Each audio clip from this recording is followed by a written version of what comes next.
Efésios capítulo de número 6, versículo de número 18 e 19. Nós estamos falando um pouco sobre níveis da oração. E semana passada estendemos um pouco mais o tempo de cânticos e louvores. E eu não consegui falar do primeiro nível, então vou dar apenas uma relembrada do que eu falei, que foi oração de confissão. E vamos falar um pouco sobre ações de graças, louvor e adoração, que é o primeiro nível da oração. E eu estou mostrando aos irmãos, no Antigo Testamento, a chegada a Deus, já estou pregando, tá? Pega essa informação. A chegada à presença de Deus no Antigo Testamento tinha um caminho a ser trilhado.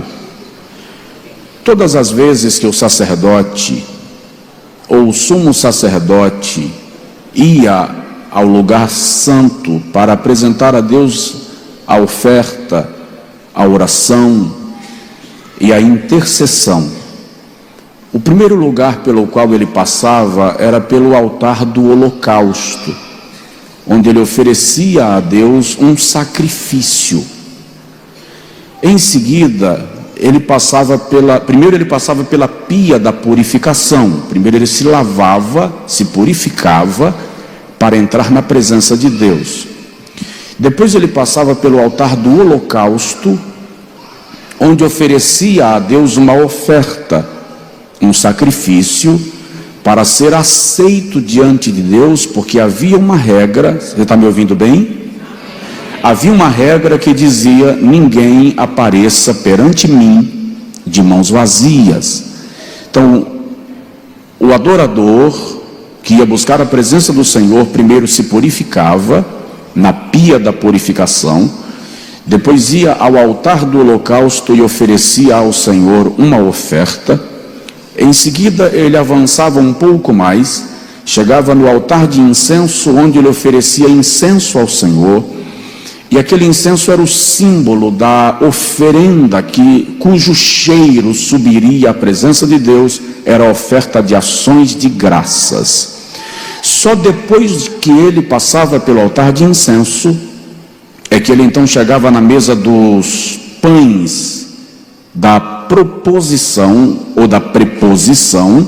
Do lado direito estava o castiçal de ouro, do lado esquerdo ficava a mesa, no centro o altar do incenso. Só depois que ele passava por esses cômodos, por esses locais, é que ele chegava ao lugar santo dos santos, onde estava a tenda ou a arca do testemunho, que era o maior símbolo material da presença de Deus. Note que até chegar ao lugar da intimidade de Deus, ele passava por alguns locais específicos, pontuais. Eu disse aos irmãos semana passada, falando de oração, Tiago diz que nós pedimos e não recebemos porque pedimos mal. Pedimos mal. Se nós pedimos mal e por conta disto não recebemos, subentende que há uma forma de pedir bem. Qual é a forma de pedir bem? Nós precisamos entender que a oração, ela é organizada, eu estou chamando assim nessa série de mensagens, por cômodos. Primeiro você passa pelo cômodo da confissão. Quando você então é purificado, pia da purificação, você então vai ao altar, onde oferece a Deus uma oferta de louvor, até chegar ao lugar da intimidade. Qual é o nosso problema nesse mundo online, nesse mundo virtual, nesse mundo fast food? Nós já entramos na presença de Deus, aliás, em muitos casos a gente nem entra, a gente já chega pedindo. Na verdade, vou ler o texto. Na verdade, se nós corrigíssemos a nossa vida, nós não entraríamos na presença de Deus. Vou repetir. Se nós corrigíssemos a nossa vida cristã, nós não entraríamos na presença de Deus. Simplesmente, nós não sairíamos dela. Essa é a questão. A gente julga que quando vai orar, estou entrando na presença de Deus. E quando você sai da oração, você saiu da presença de Deus? Vai para onde? Vou para o culto para sentir a presença de Deus. Sério? E você não consegue sentir a presença de Deus no trânsito, no escritório, no consultório, na fazenda, na sala de aula, em casa, no gabinete? Provoca aí seu vizinho e diz para ele assim: não saia da presença de Deus. Não saia da presença de Deus.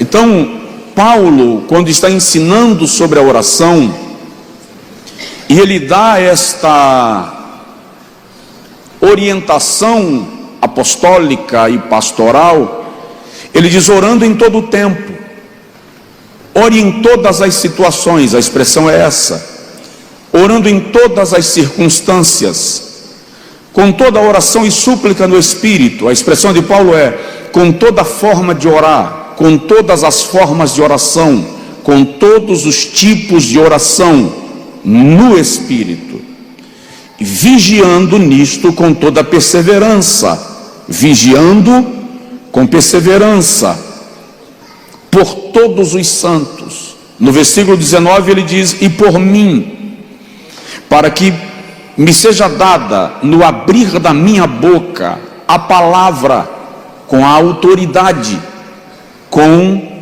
confiança, para fazer notório o mistério do Evangelho. Alguém consegue dizer amém? Amém. Então vamos lá. A oração é o lugar da intimidade. A oração é o lugar onde nós mergulhamos na presença de Deus.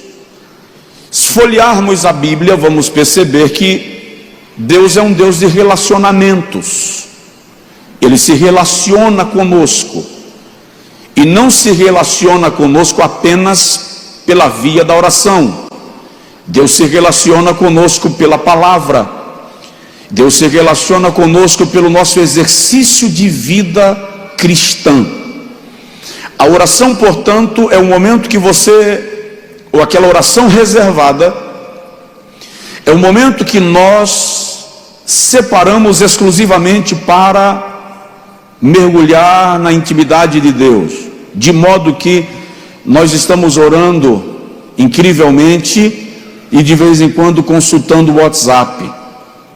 Nós estamos orando e de vez em quando consultando o SMS, abrindo e-mail. Parece que eu estou dizendo algo abusivo, mas é um fato. As pessoas estão fazendo assim. Eu estive num atendimento médico e não voltei, porque durante a consulta o médico atendeu umas 7 ou 8 ligações. Eu entendi que me atender não era o foco dele naquele momento.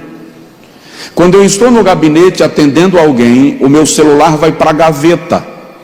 Se ficar em cima da mesa, ele estará em modo privativo, porque não é confortável para quem está sendo atendido por mim perceber que enquanto ele fala, eu estou respondendo mensagens de alguém que me escreveu. A sensação que dá é: não está me ouvindo, não, a minha presença não importa. Como queremos estar na presença de Deus e ouvir sua voz, como queremos estar na intimidade de Deus e sentir a revelação da sua vontade sobre nós, se nós estamos colocando Deus para disputar espaço com as redes sociais, se nós estamos colocando Deus para disputar espaço com as nossas muitas demandas temporárias? Preste atenção nisso. Oração requer investimento de tempo. Diz aí para o seu vizinho: oração requer investimento de tempo. E eu falei com os irmãos que a oração é dividida em 3 níveis. No primeiro nível, Deus é o centro, o foco, o alvo da nossa oração. No segundo nível, você é o foco da oração. No terceiro nível, os outros são colocados como foco da oração. No primeiro nível, você não pede nada para você nem para ninguém. No primeiro nível, você chega na presença de Deus. E aí eu disse, vamos lá, subdividir o primeiro nível. O primeiro cômodo da oração é o cômodo da confissão. Deixa eu identificar o menino, abrir um parêntese, porque ele é visitante, o diácono não conhece. É filho do pastor Manassés que está visitando a gente ali. Então vamos lá. O primeiro momento da oração é o momento da confissão. Eu não consigo pensar, e eu disse aqui, falei terça-feira passada, eu não consigo pensar em nós, pecadores, entrarmos na presença de um Deus que é santo, sem antes confessar a Ele as nossas transgressões. Não dá para imaginar eu chegando diante daquele que é santo, perfeito, infalível, invisível, eterno, sem margem de erro, sem chance de falha, e fazer como o fariseu: graças te dou, ó Deus, porque eu sou. Preste atenção, diante de Deus ninguém é.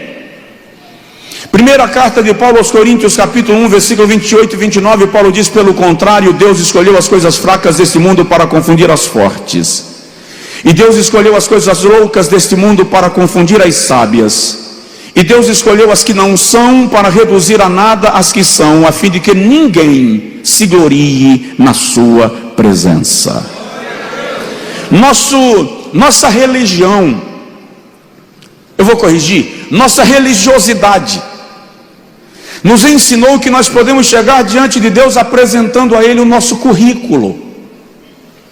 Eu oro tantas horas por dia, eu jejuo tantas vezes por semana, eu oferto tantas vezes por mês, e a gente normalmente vai orar apresentando a Deus o nosso currículo, porque o nosso currículo esfregado no nariz de Deus, desculpa a expressão, é uma forma de provar para Ele que Ele tem que me atender, porque eu mereço.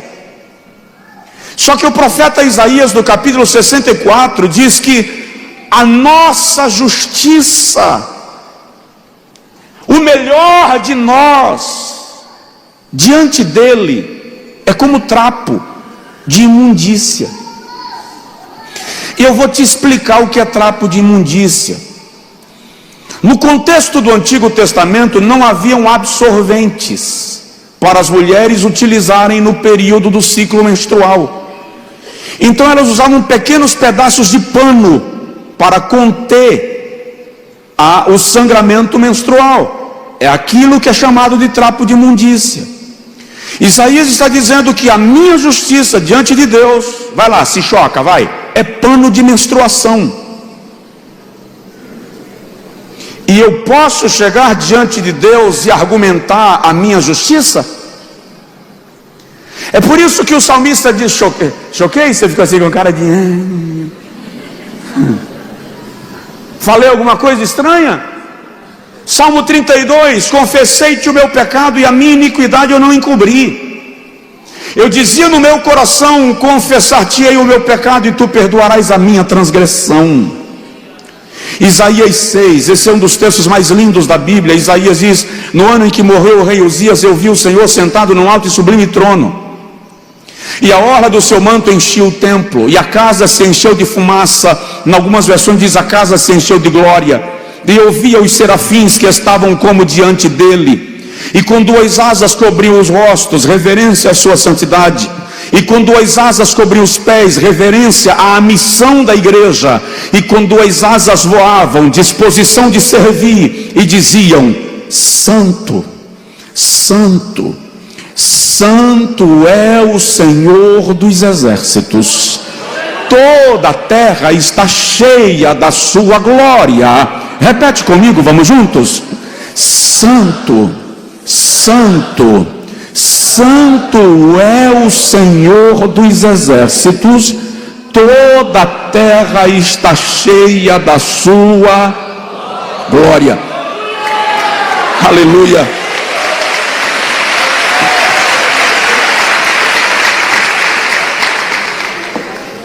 Isaías diz: quando eu ouvi, eu caí. E eu disse: ai de mim, que vou perecendo, porque eu sou um homem de lábios impuros, e habito no meio de um povo de impuros lábios, e os meus olhos viram o Rei, o Senhor dos exércitos. Isaías viu quando o anjo voa com uma tenaz e toma uma brasa do altar, toca-lhe os lábios e diz: perdoado é o teu pecado e purificada a tua iniquidade. Só então Isaías diz: então ouvi a voz do Senhor que dizia: a quem enviarei e quem há de ir por nós? Primeiro momento da oração é momento de confissão, momento de arrependimento. E a maioria de nós, ou por que dizer a maioria? Muitos de nós, ou todos nós, muitas vezes chegamos diante de Deus: Senhor, eis que eu estou na tua presença, te peço, Senhor, perdoa meus pecados e me abençoa. Nós não tomamos um tempo para que o processo de arrependimento saia do nível do remorso para o nível da comoção e alcance o nível da transformação. Porque se nós não pararmos para medir bem o nosso comportamento diante de Deus, boa parte daquilo que nós chamamos de arrependimento é remorso. E o remorso é causado pelas convicções religiosas, pelas convenções sociais quebradas. Quando eu quebro, eu sinto remorso. O remorso é causado pelo medo da consequência, não é arrependimento. E dentro do contexto e do ambiente do remorso, eu vou no nível da comoção. Muitas vezes eu choro e não é de arrependimento, é de consternação. Arrependimento acontece literalmente quando ocorre metanoia. Diga comigo, metanoia. Fala aí com teu vizinho, metanoia. O que é metanoia? Mudança de natureza. E a mudança de natureza me leva no nível que me impede de permanecer no pecado. Enquanto eu permanecer no pecado que eu confessei ontem, o arrependimento não operou em mim. O arrependimento acontece quando metanoia, quando há uma transformação de natureza e o meu interior é mudado de forma que a minha alma rejeita permanecer naquilo. Primeiro tempo da oração é esse, é o momento do arrependimento, em que eu sou transformado, tratado por Deus. E nós precisamos disso. E enquanto isso não acontecer, nós não podemos chegar ao lugar da arca, ao santo dos santos, ao lugar da presença da santidade, ao lugar da intimidade de Deus. Provoca aí seu vizinho e diz para ele assim: Deus tem muito para você. Então vamos lá. Segundo momento da oração, no primeiro nível, eu confessei ao Senhor, experimentei o operar da sua misericórdia sobre mim. Aí eu entro no segundo cômodo, uma porta se abre. É a sala das ações de graças. Agora é o meu tempo de agradecer. E eu repito, eu disse aqui semana passada que normalmente, isso é culto de doutrina, tá, gente? Culto de quê? Segura lá. Normalmente, nós pedimos a varejo e agradecemos no atacado. Vou dar um exemplo. Senhor, eu te peço, salva meu marido, faz o meu filho passar no vestibular, abre a porta de emprego para o meu genro, faz o meu contrato ser aprovado para eu comprar a minha casa. a gente faz uma lista dos pedidos e coloca diante de Deus. Vamos agradecer? Pai, eu quero te agradecer por todas as bênçãos que o Senhor tem me dado.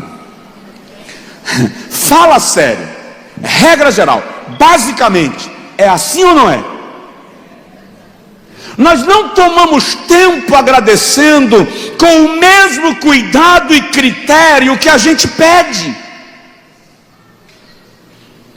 O Salmo de número 100, versículo 4 diz: entrai pelas suas portas com louvor, e em seus átrios com ações de graças, louvai e bendizei o seu nome. Colossenses capítulo 2, versículo 7, Paulo diz assim: nele edificados, radicados, fortalecidos e confirmados na fé, tal como fostes instruídos, crescendo em ações de graças. Ei, crescendo em ações de graças. Crescendo em quê? Presta atenção nisso. A gratidão te faz crescer.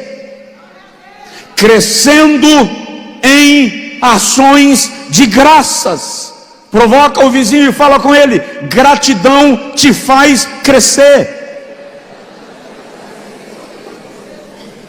Aliás, tem um provérbio popular que diz que a ingratidão tira a feição. Quando nós desenvolvemos espírito grato, nós abrimos caminhos para que outras bênçãos cheguem. Colossenses capítulo 3, versículo 16, Paulo diz assim, Colossenses capítulo 3, versículo 16: a palavra de Cristo habite em vós abundantemente, em toda sabedoria, ensinando-vos e admoestando-vos uns aos outros, com salmos, hinos e cânticos espirituais, cantando e salmodiando ao Senhor com ações de graças, ou com graça em vosso coração. Uma pergunta que não requer resposta para mim: você já parou hoje apenas para agradecer?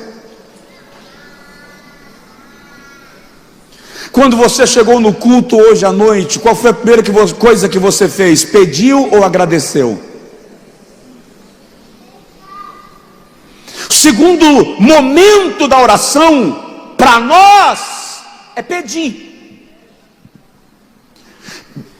Boa parte das nossas orações, o primeiro momento é de apresentação. A gente entrega a Deus o nosso cartão de visita. Senhor, eu estou aqui na tua presença, está aqui meu cartão de visita, agora eu quero te pedir. E o Senhor está esperando primeiro que a gente reconheça que diante dele somos pecadores.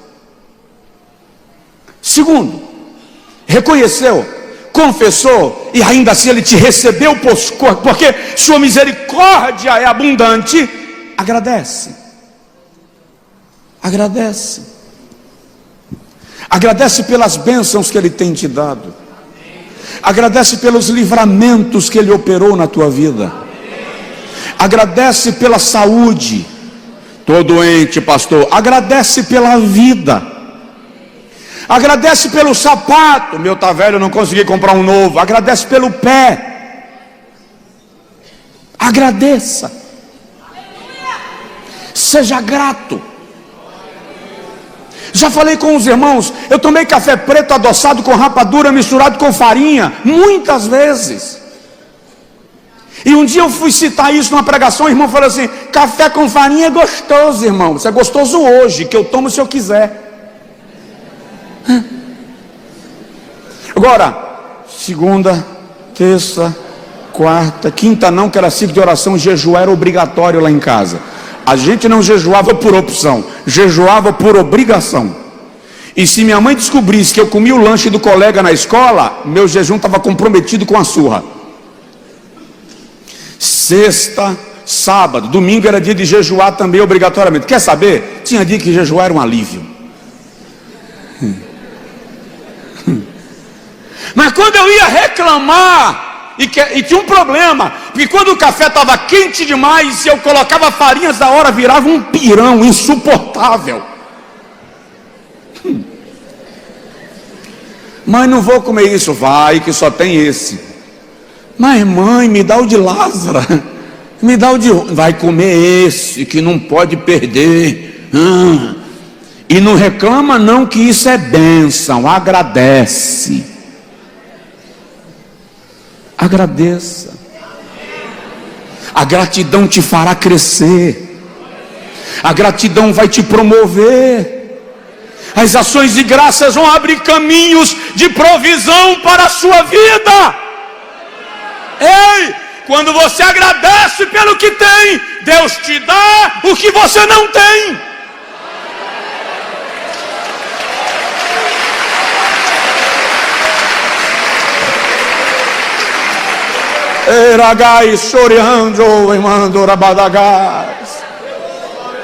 Falta gratidão em nosso coração. Você está orando, confessou, agradeceu, aleluia, agora Deus, eu tenho uma lista de pedidos. Não, calma, você está caminhando para o lugar da intimidade ainda. Então o próximo passo, agradeceu, louve, comece a louvar. Pastor, eu não já agradeci. Agradecer e louvar não é a mesma coisa, pastor? Não. Você agradece pelo que Deus te dá. Você louva pelo que Ele faz, pelas obras das suas mãos. O salmista é tão apaixonado por louvor que ele diz assim: eu te louvarei, Senhor, de todo o meu coração. Eu te louvarei.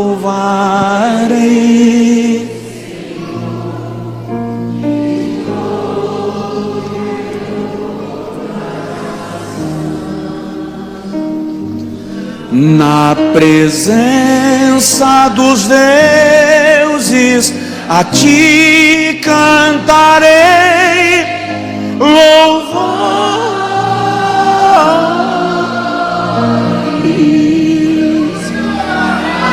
Na presença dos deuses, a ti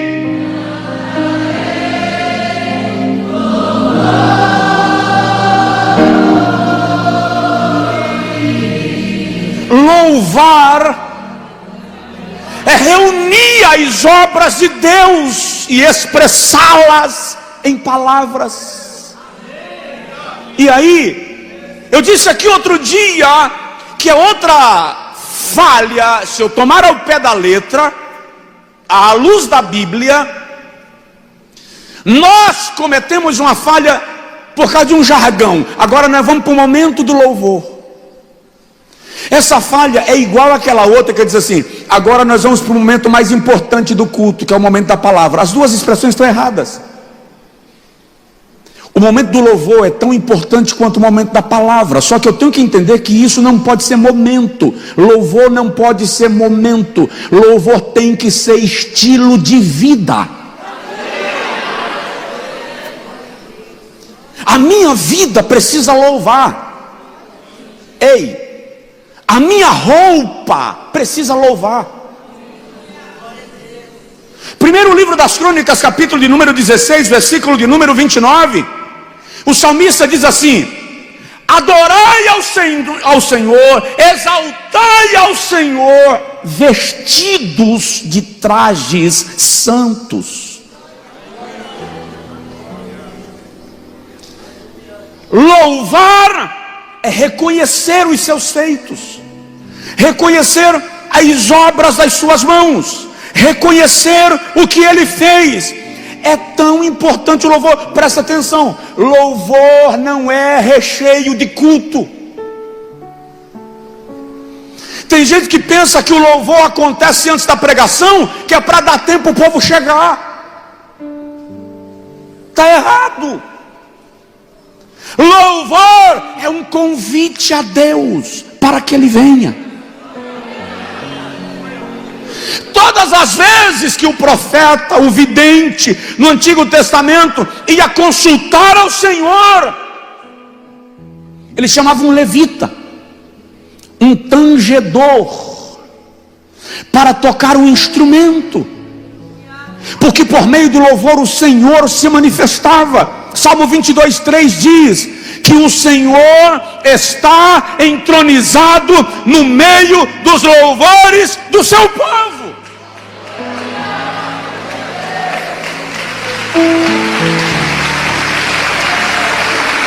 Então o louvor chama a presença de Deus.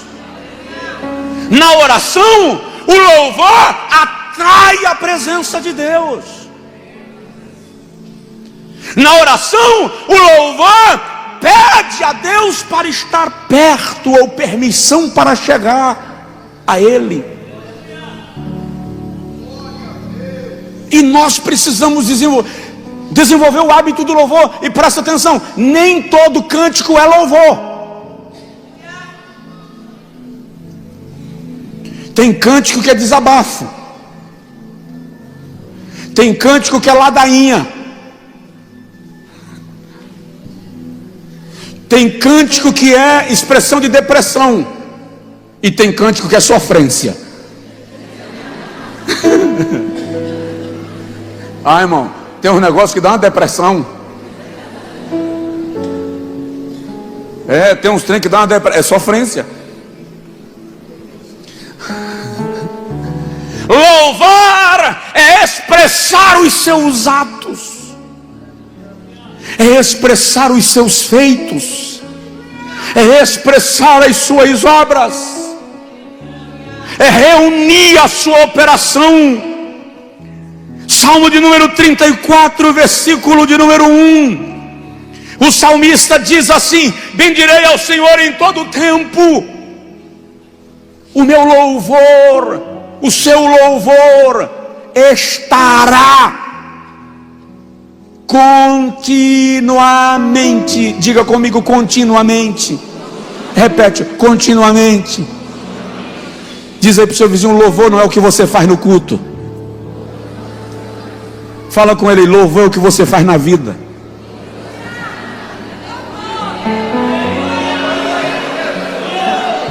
O seu louvor estará continuamente na minha boca. Eu não sei se isso acontece com as outras pessoas, mas comigo é muito normal. Normalmente eu acordo com um louvor na minha mente.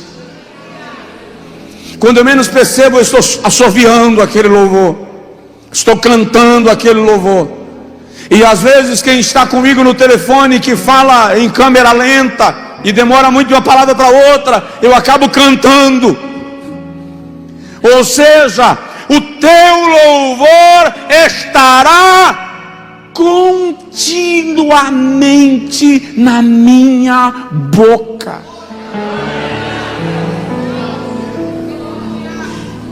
Bate aí no ombro do vizinho, fala com ele assim: louva, irmão. Louva. Eu vou saltar algumas referências para eu te dizer uma coisa. O louvor é tão poderoso. O louvor é tão poderoso. O louvor da igreja. Eu vou saltar umas referências que eu ia citar ali para eu dizer isso. O louvor da igreja é tão poderoso que em Apocalipse capítulo 7 a Bíblia diz que estão diante do Senhor santos vestidos de vestes brancas, trazendo palmas ou palmeiras nas mãos. E está escrito que aqueles santos são os crentes salvos na grande tribulação. Olha que coisa poderosa. E a Bíblia diz que eles estão louvando diante de Deus. E está escrito que enquanto eles cantam, quando eles intercalam entre uma estrofe e um refrão, toda criatura que está no céu, e toda criatura que está no mar, e toda criatura que está na terra, E os 4 seres viventes e os 24 anciãos prostram-se e dizem amém.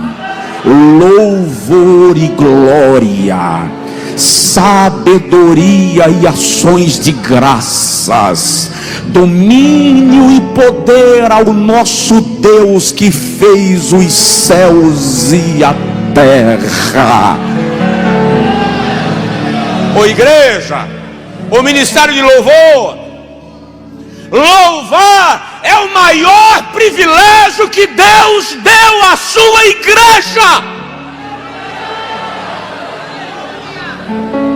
Cantar não é dom espiritual. Se cantar fosse dom espiritual, Michael Jackson, Elvis Presley, Zezé de Camargo e Luciano, Ivete Sangalo, Roberto Carlos não fariam sucesso. Cantar é dom natural, e que pode ser aperfeiçoado com técnicas por meio do aprendizado. Agora, louvar, querido, louvar é para quem conhece o seu Criador. Louvar é para quem experimenta as obras e as maravilhas das suas mãos. Louvar é mais do que cantar. Cantar qualquer um chega e canta. Louvar é a atividade da igreja. Aleluia! Abra sua boca e louve. Louve.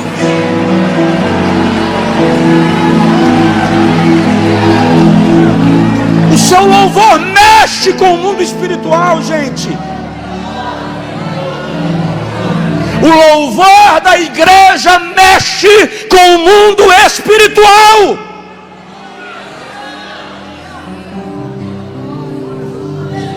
Paulo e Silas estão presos no porão do cárcere.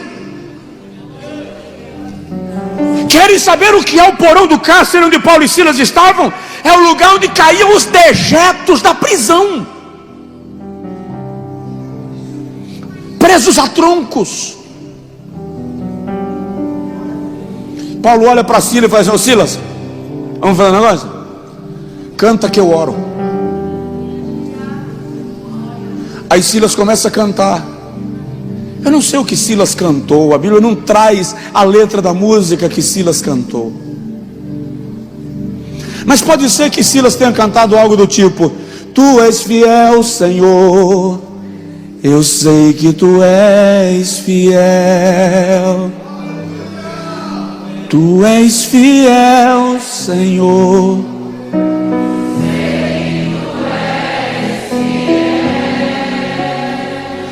E ainda que eu não mereça, permaneces assim. Fiel, Senhor, meu Deus, fiel a mim. Fiel, Senhor. E Paulo está dizendo: Senhor, nós somos os teus servos.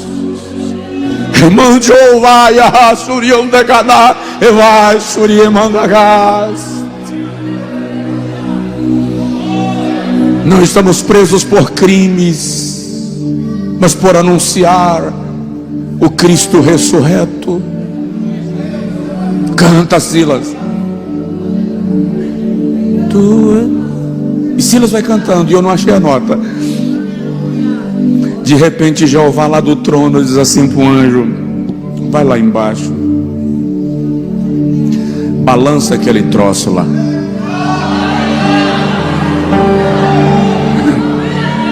Sacode aquela porcaria, que eu quero que eles saibam que eu sou o Deus que controlo, que comando, que dou ordem, que executo, que livro. Aleluia! Aleluia! Louve, irmão. O salmista diz: oferecerei a Deus, Salmo 116, sacrifício de louvor. Louve. Eu não sei o que está acontecendo na sua vida, eu não sei o que está acontecendo na sua casa, eu não sei o que está acontecendo na sua empresa, eu não sei o que está acontecendo na sua família, com seu filho, com seu marido, com a sua mulher. Para de brigar, para de reclamar, para de fazer pauleira em casa. Edifique a Deus um altar de louvor. Comece a adorar a Deus. Pelo louvor, milagres vão acontecer.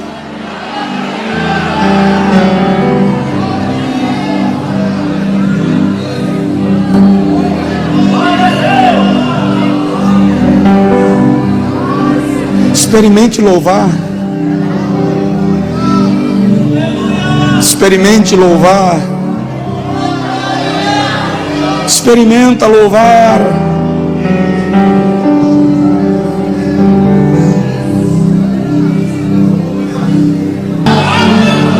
Esse é o primeiro momento da oração, o primeiro nível da oração. Confissão. Diga comigo: confissão, gratidão, louvor, adoração. Eu agradeço pelas bênçãos que Ele me dá. Eu louvo pelas obras das suas mãos. Mas agora eu vou avançar mais um cômodo. Eu vou ficando para trás. Vai chegando o momento que o que Ele me deu não é o foco. As coisas que Ele faz não é o centro. Chegou o momento que agora o centro é o seu caráter, a sua natureza, a sua divindade, os seus atributos, aquilo que Ele é. A adoração é pelo que Ele é. Eu não adoro a Deus porque Ele me atende. Eu adoro a Deus porque Ele é Deus. Nós não adoramos a Deus porque Ele faz milagres. Nós adoramos a Deus porque Ele é Deus de milagres. Ele é. Ele é. A adoração é o nível mais íntimo da presença de Deus, gente. Não há para onde avançar mais quando você chega no ambiente da adoração. E outro detalhe: quando você chega no nível da adoração, pedir não é a sua preocupação mais. Porque agora você chegou na presença íntima de Deus. Isso é tão sério na Bíblia, e a igreja pensa tão pouco nisso. E a teologia da prosperidade ignorou essa verdade, que a Bíblia diz que Deus procura a quem o adora. Gente, você não encontra Deus procurando nada na Bíblia. A Bíblia diz que Ele sabe onde estão os tesouros da neve. Então Jeová sabe onde estão os cofres do Himalaia, os cofres da Antártida. Ele conhece. Ele não procura tesouros no universo. Ele sabe onde estão. A Bíblia diz que Ele sabe quantas folhas há na copa de uma árvore e quantos fios de cabelos há na tua cabeça. Ele não procura. Existem trilhões de estrelas, e a Bíblia diz que Ele conhece cada uma delas pelo nome. Então Ele não procura onde elas estão. Você tem 2 filhos e de vez em quando perde um dentro de casa. Ele conhece as estrelas pelos nomes, chama e elas lhe atendem. Mas existe uma joia rara no universo que Deus está procurando. Que joia, pastor? Bom pregador? Não. Bom músico? Não. Bom cantor? Não. Ele está procurando verdadeiro adorador. Aqui você entrou no lugar santo dos santos. Quando você começa a adorar, você entrou no lugar onde pedir é permitido, mas deixa de ser necessário. porque você entrou na adoração. Adoração é prostrar-se em quebrantamento. Por quê? Para reconhecer que Ele é o Senhor, que Ele é grande.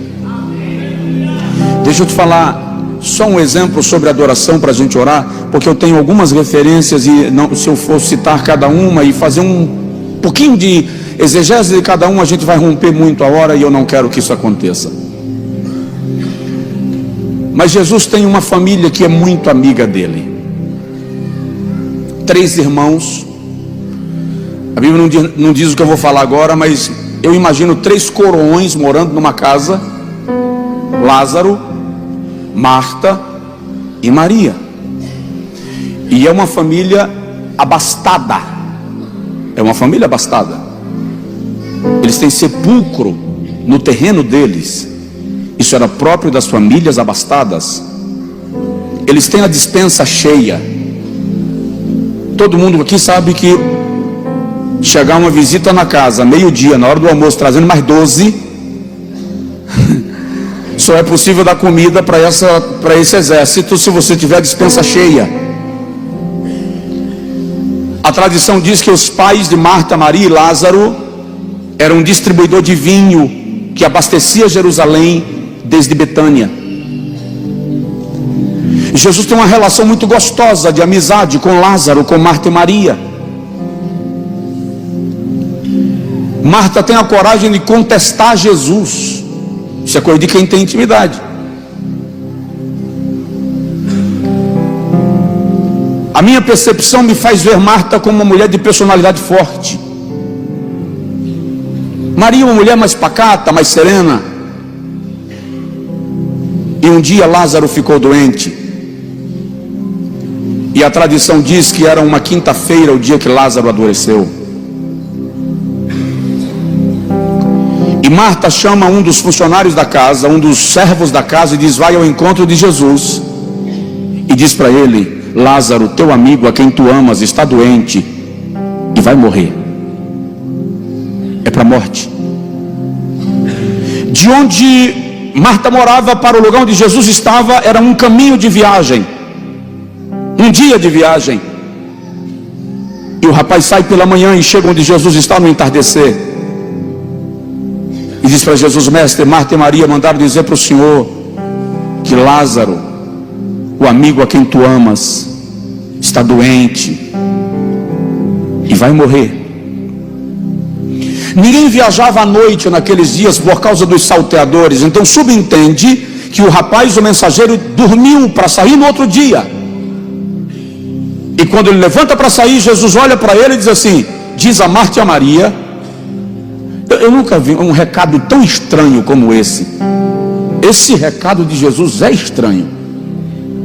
Diz a Marta e Maria que a doença de Lázaro não é para a morte, é para a glória de Deus. Quando o rapaz chega em casa ofegante, Lázaro está morto.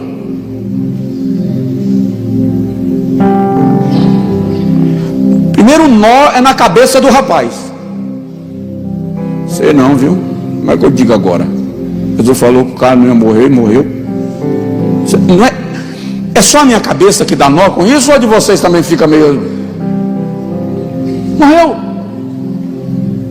O mestre mandou dizer o quê? O que ele mandou dizer está muito estranho aí. O que ele disse? Fala. Ele disse que Lázaro não ia morrer. Diz que esse negócio é para a glória de Deus.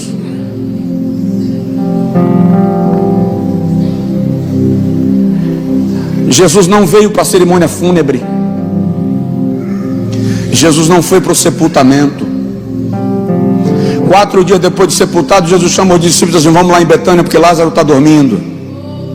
Aí mais uma confusão na cabeça dos camaradas que andavam com ele, que diz assim: se está dormindo, senhor, é porque sarou, não precisa ir para lá. Jesus disse assim: morreu. E lá vem. Quando Jesus está entrando em Betânia, Marta ficou sabendo, o que dá a entender que Marta tinha mensageiros na aldeia. O mestre está chegando. Marta levantou e foi encontrar Jesus na entrada de Betânia. Sabe o que significa isso? Naquele contexto, receber na porta da cidade, na entrada da aldeia, era uma forma de dizer: o que você tinha para resolver, pode resolver aqui mesmo, porque lá dentro você não é mais necessário. Marta está por aqui com Jesus. Tanto é que ela vai encontrar Jesus, chega lá e diz assim: se tu estivesses aqui, está escrito assim, se tu estivesses aqui, meu irmão não teria morrido. Mais ou menos. É como se Marta estivesse dizendo assim: filho da viúva de Naim, o senhor chegou na hora, né? Lá o Zaqueu, o senhor teve um tempinho para passar a noite na casa dele, mas a gente é amigo, né, mestre? Não, todo dia. Jesus disse assim: Marta, teu irmão vai ressuscitar. Para que isso? Marta diz assim: eu sei, na ressurreição do último dia. Uma forma de dizer assim: eu queria agora, Senhor, na ressurreição do último dia eu também já fui para lá. Jesus viu que não dava para dialogar com Marta, porque quem assenta aos pés de Jesus reage diferente na hora da tribulação, tá? Aí Jesus disse assim: Marta, chama Maria. Olha que coisa linda. Alguém chega no ouvido de Maria e diz assim: o mestre está aí fora e mandou te chamar. Maria levanta, e a multidão que está com Maria vem acompanhando, porque pensa que ela está indo para o sepulcro. E quando Maria chega perto de Jesus, ela diz a mesma coisa que Marta disse: se tu estivesses aqui, meu irmão não teria morrido. Então qual é a diferença de Marta para Maria? A diferença está no texto, diz assim: Maria prostrando-se. Antes de qualquer palavra, ela se prostra. E de baixo para cima ela diz: Senhor. A postura de Maria é diferente da postura de Marta. Ela se prostra e adora: Senhor. É uma forma de dizer: Lázaro morreu, mas não muda nada no meu coração em relação ao Senhor. Aí ela diz: se tu estivesses aqui, meu irmão não teria morrido. Pode ler o texto, está escrito em seguida: Jesus chorou. Pode ler. Logo em seguida, Jesus chorou. Você quer alcançar o coração de Deus? Não é com lamúria, não é o teu lamento que alcança o coração de Deus, não é a sua reclamação que alcança o coração de Deus. O que alcança o coração de Deus é a tua adoração. Fica de pé, por favor, quem puder.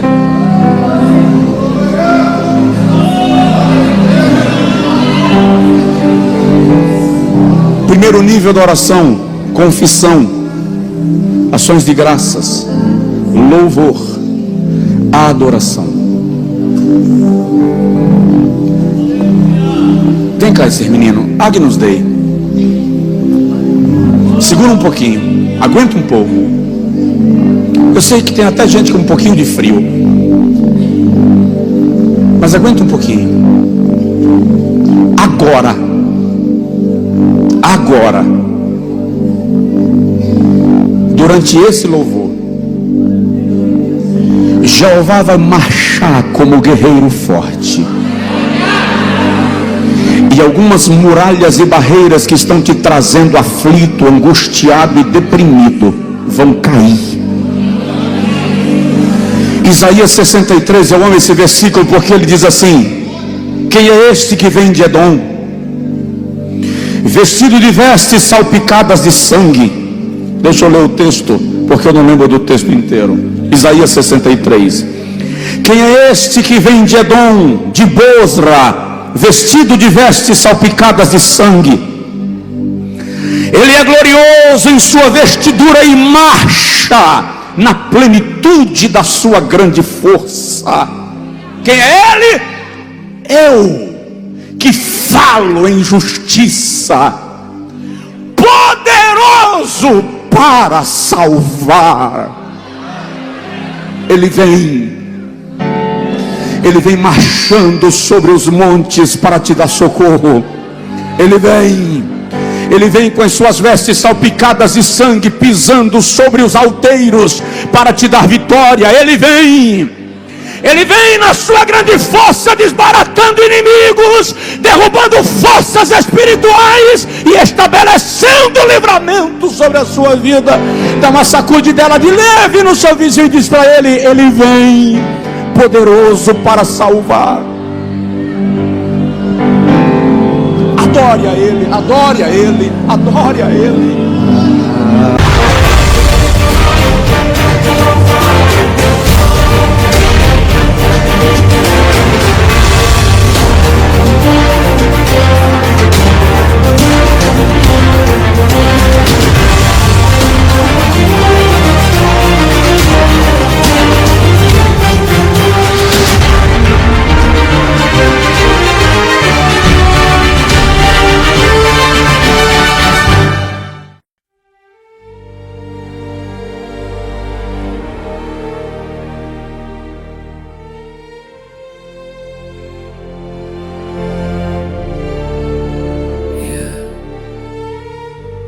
Vértigo de seda,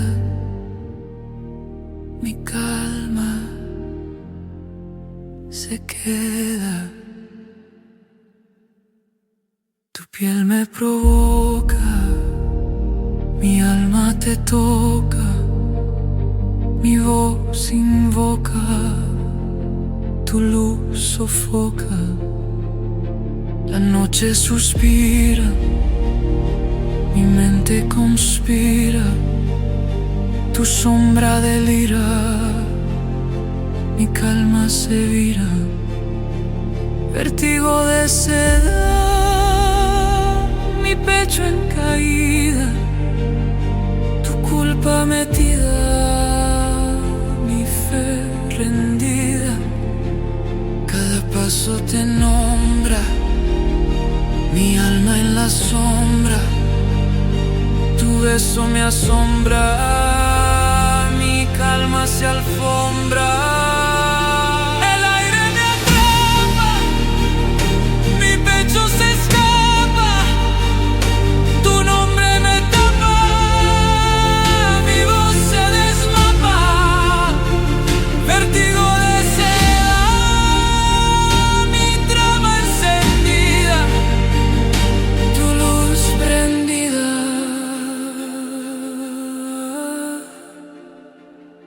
Mi piel vencida,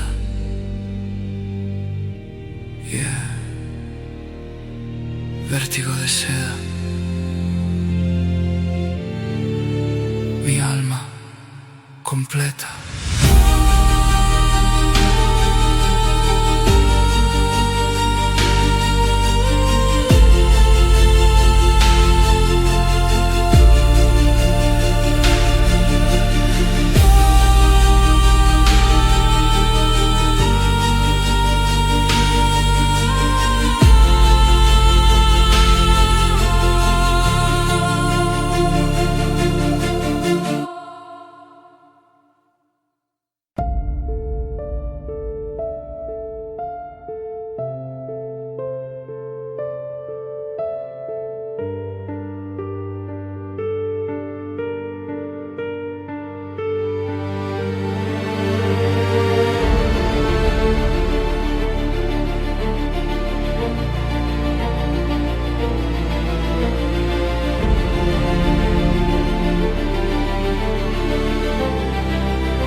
vértigo de seda.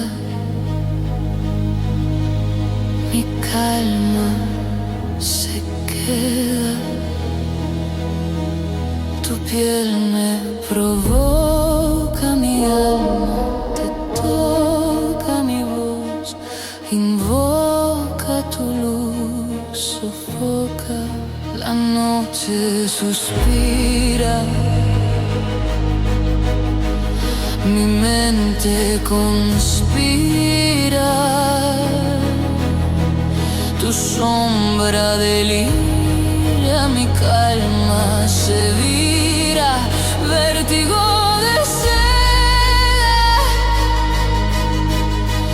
mi pecho en caída, tu culpa metida, mi fe rendida. Cada paso te nombra, mi alma en la sombra, tu beso me asombra, mi calma se alfombra, el aire me atrapa, mi pecho se escapa, tu nombre me tapa, mi voz se desmapa.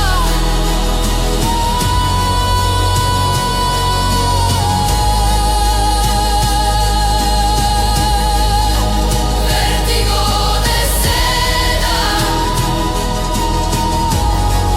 mi trama encendida,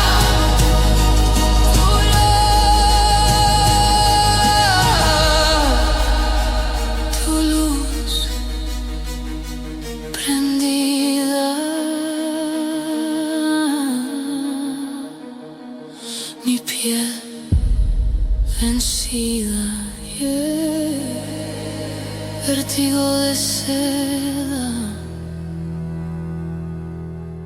mi alma completa.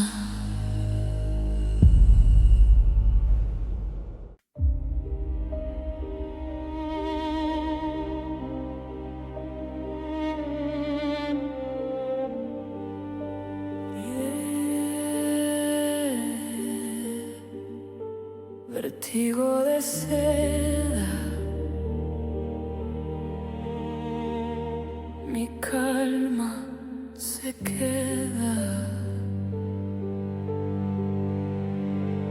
tu piel me provoca, mi alma te toca, mi voz invoca, tu luz sofoca, la noche suspira, mi mente conspira, tu sombra delira, mi calma se vira, vértigo de seda, mi pecho en caída, tu culpa metida, mi fe rendida, cada paso te nombra, mi alma en la sombra, tu beso me asombra, mi calma se alfombra, el aire me atrapa, mi pecho se escapa, tu nombre me tapa, mi voz se desmapa.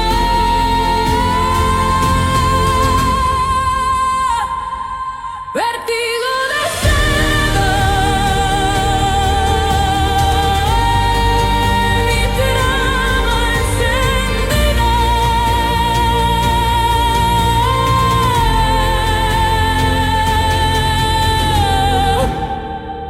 tu luz prendida, mi piel vencida,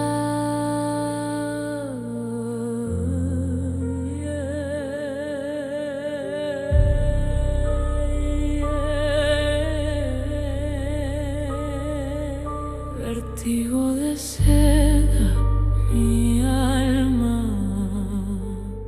completa.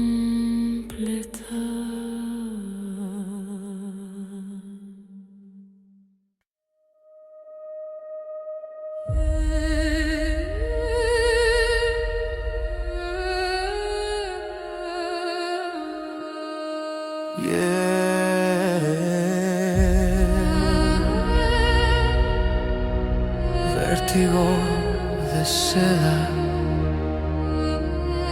mi calma se queda, tu piel me provoca, mi alma te toca, mi voz invoca, tu luz sofoca. La noche suspira, mi mente conspira, tu sombra delira, mi calma se vira.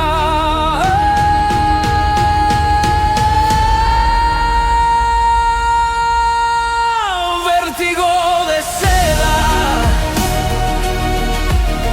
mi pecho en caída, tu culpa metida, mi fe rendida. Cada paso te nombra,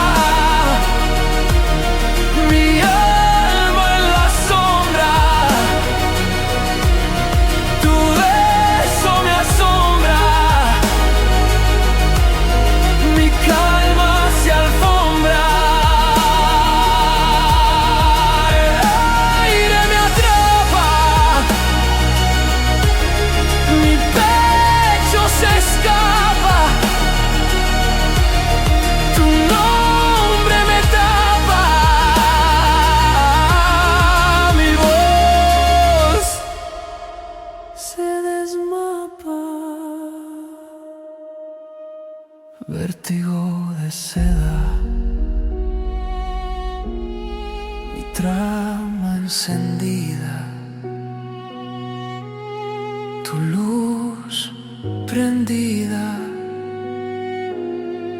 mi piel vencida.